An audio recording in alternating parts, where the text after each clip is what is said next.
Momento más interesante como el que tenemos ahora delante y que estamos viviendo no hay. O sea, tenemos la digitalización, estamos en un momento de concienciación sobre el entorno natural, el paradigma de economía, de producción lineal que hemos tenido ahora. Queremos y somos conscientes de que queremos vivir en una sociedad que está en armonía con el contexto social y natural y, por supuesto, pues bueno, la llegada de la tecnología a nuestras vidas.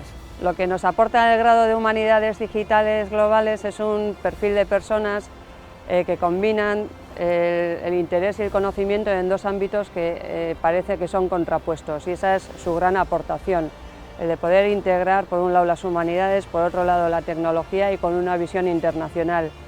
Personas curiosas, personas aventureras, personas que nos van a permitir ver los problemas y entender el contexto y las realidades desde ángulos diferentes.